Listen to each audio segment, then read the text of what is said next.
All welcome back taste Vamshika cooking and tips channel. మిక్సీలో మనం కామన్గా దోసపిండి వేస్తూ ఉంటాం కదండి. అయితే మిక్సీ పైనే దోసపిండి వేస్తే ఏంటి ప్రయోజనం అనేది చూద్దామండి. ఈ వీడియోలో స్కిప్ చేయకుండా చూడడానికి అయితే ట్రై చేయండి. ఈ టిప్స్ తోటి మన పనులను సులువుగా చేసుకోవచ్చు, మన మనీని అయితే సేవ్ చేసుకోవచ్చు. ఏది మీకు బాగా నచ్చింది అనేది కూడా కామెంట్ బాక్స్లో కామెంట్ చేయండి. యూస్ఫుల్గా అనిపిస్తే మీ ఫ్రెండ్స్ అండ్ ఫ్యామిలీ షేర్ చేయండి. ఫస్ట్ టిప్ని అయితే చూసేద్దామండి. కొన్నిసార్లు మనకి మాప్ స్టిక్ ఇరిగిపోతూ ఉంటుంది, పైన కుంచి ఇరిగిపోతుంది, స్టిక్ బాగానే ఉంటుంది కదండి. దీన్ని కూడా ఈ స్టిక్ని కూడా అనవసరం పడేయకుండా ఎలా యూజ్ చేయాలో చూద్దామండి. ఆ మాప్ స్టిక్కి మనకి టీ షర్ట్ ఏదైనా పాతది ఉంది అనుకోండి, పాతది పెట్టేసేసేసి ఇలా యూజ్ అంతా రబ్బర్ బ్యాండ్ పెట్టేసి రివర్స్ తిప్పేసాం అనుకోండి, దీంతో మాప్ అనేది పెట్టేసుకోవచ్చు అండి. ఎప్పుడైనా సరే మనకి అర్జెంటుగా కావాలి, మాప్ స్టిక్ ఆ రోజు విరిగిపోయింది అనుకోండి, కొనుక్కొచ్చే టైం లేదు అనుకున్నప్పుడు ఈ విధంగా యూజ్ చేసుకోవచ్చు అండి. పాత టీ షర్ట్ని పెట్టి. లేదు అంటారా, చంటి పిల్లలు ఉన్నప్పుడు వాష్రూమ్కి వెళ్తూ ఉంటారు కదండి, వాళ్ళు రెగ్యులర్గా మాప్ పెట్టే స్టిక్ ఇష్టం లేదు అనుకున్నప్పుడు ఈ విధంగా పాత టీషర్ట్ని పెట్టి దీంతో అయితే క్లీన్ చేసుకోవచ్చు అండి. అయితే కొంతమంది ఏంటి అంటే బాల్కనీని కూడా ఇంట్లో పెట్టిన మాప్ ఏంటంటే బయట బాల్కనీలో పెట్టడం ఇష్టం ఉండదు కదండి, వాష్ ఏరియాలో కానివ్వండి. అలాంటి వాళ్ళు కూడా ఈ విధంగా పాత టీషర్ట్ని కనుక పెట్టేసాం అనుకోండి మాప్ స్టిక్కి, మనకి బాల్కనీలో కూడా క్లీన్ చేసుకోవడానికి అయితే ఉంటుంది. ఐ హోప్ ఈ టిప్ అయితే నచ్చిందని అనుకుంటున్నాను. అండ్ నెక్స్ట్ టిప్ వచ్చేసి బీట్రూట్ కట్ చేసేటప్పుడు మనం ప్రతి ఒక్కరు ఫేస్ చేసే ప్రాబ్లం ఏంటండి, ఇది బీట్రూట్ కట్ చేయాలి అనుకోండి, కట్ చేసిన తర్వాత చేయి అంతా బీట్రూట్ కలర్ అంటుకుంటూ ఉంటుంది కదండి. ఎంత మనం వాటర్తో వాష్ చేసినా కానీ పోదు కదా. అలాంటి అప్పుడు మనకి కలర్ అంటేనా కానివ్వండి ఈజీగా పోవాలి అనుకుంటే మాత్రం ఈ సింపుల్ ట్రిక్ని అయితే ట్రై చేయండి. బీట్రూట్ మీరు కట్ చేసే ముందే మన కూరల్లో వేసుకునే ఆయిల్ ఉంటుంది కదండి, ఆయిల్ ఒకసారి చేతికి రాసేసుకొని ఆ తర్వాత కనుక మీరు బీట్రూట్ కట్ చేశారు అనుకోండి, చేతులకి మనకి బీట్రూట్ కలర్ అంటినా కానివ్వండి క్లీన్ చేసుకున్న వెంటనే అయితే పోతుంది. అండ్ నెక్స్ట్ టిప్ వచ్చేసి వెల్లుల్లి వలవాలంటే చాలా ఇబ్బందిగా ఉంటుంది కదండి, పై తొక్క తీయాలంటే. ముఖ్యంగా గోర్లు చిన్నగా ఉన్న వాళ్ళకైతే చాలా ఇబ్బంది అండి. సింపుల్గా మనం గోరు తగలకుండా వెల్లుల్లి ఎన్ని కేజీలైనా సరే తీయాలనుకుంటే ఈ సింపుల్ ట్రిక్ని అయితే ట్రై చేయండి. వెల్లుల్లి రెబ్బలను తీసుకొని ఈ విధంగా గ్లాస్ కంటైనర్ జార్ ఏదైనా ఉంది అనుకోండి, దానిలో వేసేసేసి క్యాప్ టైట్గా పెట్టేసి 1 మినిట్ పాటు ఈ విధంగా అటు ఇటు తగిలేటట్లు కనుక ఊపారు అనుకోండి, వెల్లుల్లి పై తొక్క ఈజీగా పొట్టు వచ్చేస్తుందండి. చూపిస్తున్నాను చూడండి ఎంత ఈజీగా. ఆల్రెడీ మనకి క్యాప్కి కింద అడుగున టచ్ అయి ఉంటుంది కాబట్టి వెల్లుల్లి అనేది పొట్టు ఈజీగా అయితే వచ్చేస్తుంది తీయడానికి. ఈ విధంగా ట్రై చేయండి, ఎన్ని వెల్లుల్లి రెబ్బలని ఈజీగా అయితే తీసేయచ్చు. ఐ హోప్ ఈ టిప్ కూడా నచ్చిందని నచ్చితే కనుక ప్లీజ్ అండి ఒక లైక్ ఇవ్వండి. మీరు ఒక లైక్ ఇవ్వడం వల్ల వేరే వాళ్ళకి అయితే ఈ వీడియో రీచ్ అవుతుంది కాబట్టి, నాకు మోటివేషన్గా ఉంటుంది కాబట్టి ప్లీజ్ లైక్ ఇచ్చి సపోర్ట్ చేయండి. స్టిప్ వచ్చేసి ఈ రోజుల్లో చలికాలంలో ముఖ్యంగా ప్రతి ఒక్కరు ఫేస్ చేసే ప్రాబ్లమ్కి అయితే సొల్యూషన్ అయితే తీసుకొచ్చేసానండి న్యాచురల్గా. దానికోసం ఒక గ్లాస్ వాటర్ అయితే తీసేసుకున్నాను ఒక బౌల్లో, దానిలో కర్పూరం 2 అయితే ఈ విధంగా నలిపి వేసేసుకున్నానండి. దానిలోనే ఒక్క క్యాప్ వచ్చేసి డెటాల్ ఉంటుంది, డెటాల్ వేసేసి రెండింటిని బాగా కలిపేసేసేయండి.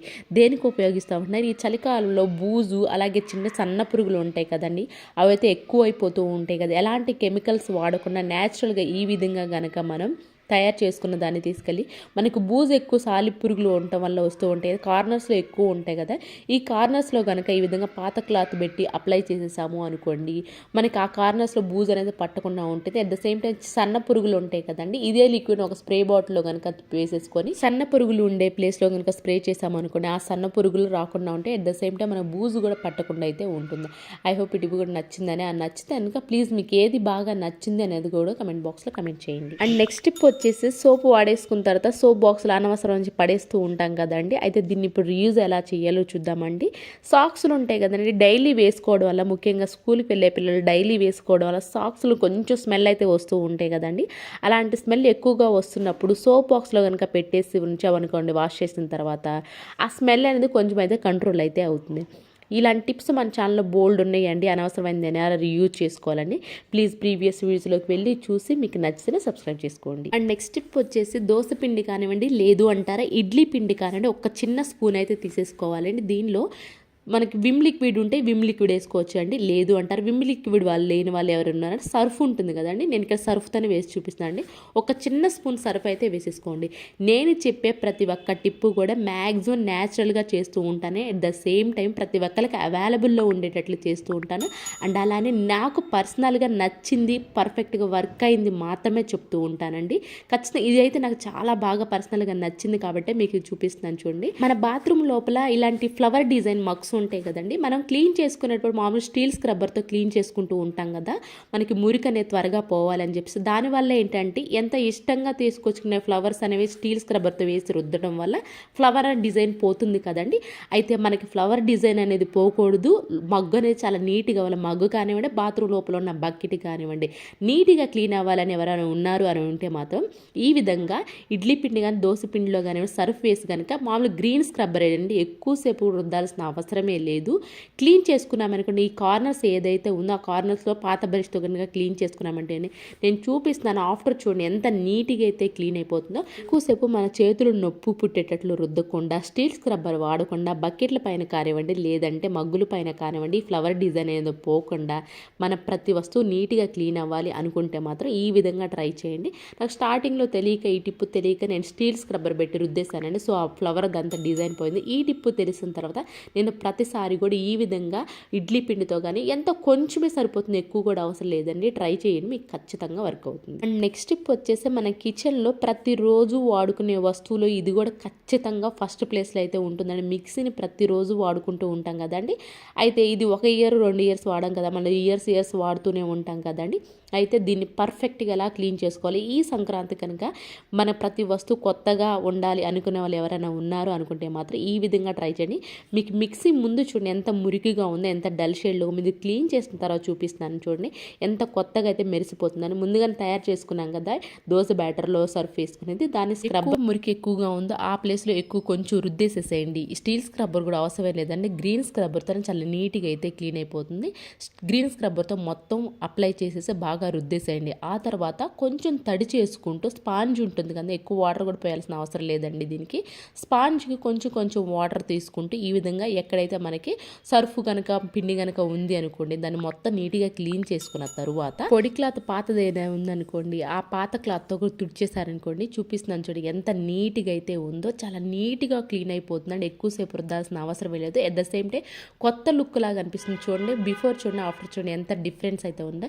ఈ టిప్ ట్రై చేయండి, మీకు ఖచ్చితంగా వర్క్ అవుతుంది. నెక్స్ట్ వచ్చేసి సేమ్ అదే బ్యాటర్ తోటి ఆయిల్ బాటిల్స్ ఉంటాయి కదండి, ఆయిల్ బాటిల్స్ ఏంటంటే జిడ్డుగా ఉంటాయి కదా, ఆయిల్గా ఉంటాయి కదా, మన స్క్రబ్బర్ పెట్టినా కానివ్వండి మనకంటే ఆ స్క్రబ్బర్ కూడా ఆయిల్ అంటుతూ ఉంటుంది ఎంత సోప్ పెట్టి క్లీన్ చేసినా కానీ. అలాంటప్పుడు కూడా ఈ విధంగా మనకి ఏదైతే బ్యాటర్ తయారు చేసుకున్నాం దాంతో కనుక క్లీన్ చేసుకున్నామే అనుకోండి, ఆ జిడ్డు అనేది లేకుండా చాలా నీట్గా అయితే క్లీన్ అయిపోతుంది. ఇది ప్లాస్టికే కాదండి, స్టీల్ వాటికి కూడా ఈ విధమైన బ్యాటర్తో కనుక క్లీన్ చేసుకున్నామే అనుకోండి చాలా నీట్గా అయితే కనిపిస్తాయండి. మనం అనవసరంగా పులిసింది పడేద్దాం పిండితోటి కనుక ఈ విధంగా అన్నిటినీ క్లీన్ చేసుకోవచ్చు అండి. చాలా నీట్గా అయితే క్లీన్ అయిపోతే రూపాయి ఖర్చు లేనిదే కదండి, ఎన్నో లిక్విడ్స్ వాడుతూ ఉంటాం కదా, దాని బదులు ఈ విధంగా కనుక మీరు పడేద్దాం అనే బ్యాటర్ లేదంటే కొంచెమైనా చాలండి, కొంచెం బ్యాటర్ కనుక తీసుకున్నారనుకోండి అన్నిటినీ నీట్గా క్లీన్ చేసుకోవచ్చు. చూపిస్తాను చూడండి ఆయిల్ బటన్ ఎంత నీట్గా అయితే క్లీన్ అయిపోతుంది. ఈ టిప్ ట్రై చేయండి, మీకు ఖచ్చితంగా వర్క్ అవుతుంది. నెక్స్ట్ టిప్ వచ్చేసి స్టీల్ షింకులు ఉంటాయి కదండి, మనం గిన్నెలన్నీ వేసుకొని క్లీన్ చేసుకుంటూ ఉంటాం. కొన్నిసార్లు జిడ్డుగా ఉంటుంది, కొన్నిసార్లు ఏంటంటే మురికి ఎక్కువగా ఉంటుంది కదండి. రెగ్యులర్గా క్లీన్ చేసే దాని బదులు ఈ విధంగా దోశ బ్యాటర్ కనుక ఉంది అనుకోండి, దీంతో కనుక క్లీన్ చేసామంటే చాలా నీట్గా అయితే క్లీన్ అయిపోతుంది. చిన్న కొంచెం ఫంగస్ అనేది కూడా ఫామ్ అవుతూ ఉంటుంది కదండి, అలాంటివి అయితే ఈ బ్యాటర్తో క్లీన్ చేయడం వల్ల లేకుండా అవుతుంటుంది. మురికి ఏదన్నా ఉన్నా కానివ్వండి, గరుకుదనం వల్ల పిండి గరుకుగా ఉంటుంది కాబట్టి చాలా నీట్గా అయితే క్లీన్ అయిపోయింది. నేను ఇక గ్రీన్ స్క్రబ్బర్తో క్లీన్ చేసిన తర్వాత వాటర్తో వాష్ చేసాను చూడండి, షైనింగ్ ఉంటుంది, ఎట్ ద సేమ్ చాలా నీట్గా కూడా క్లీన్ అయిపోతుంది. ఈ టిప్ కూడా ట్రై చేయండి. ఇవేనండి ఈరోజు టిప్స్ ట్రిక్స్. యూస్ఫుల్గా అనిపిస్తే మాత్రం ఈ టిప్స్ అన్నీ ఒకసారి ట్రై చేయండి. మీకు ఏది బాగా నచ్చిందని కామెంట్ బాక్స్లో కమెంట్ చేయండి, లైక్ చేయండి, షేర్ చేయండి, సబ్స్క్రైబ్ చేసుకోవడం మాత్రం అసలు మర్చిపోకండి. రేపటి వీడియోలో మంచి టిప్స్ వస్తే మళ్ళీ మీ ముందుకు వస్తాను. అంతవరకు మీ అందరూ హ్యాపీగా ఉండాలని హార్ట్ఫుల్గా అయితే కోరుకున్నాను. Thank you so much for your watching.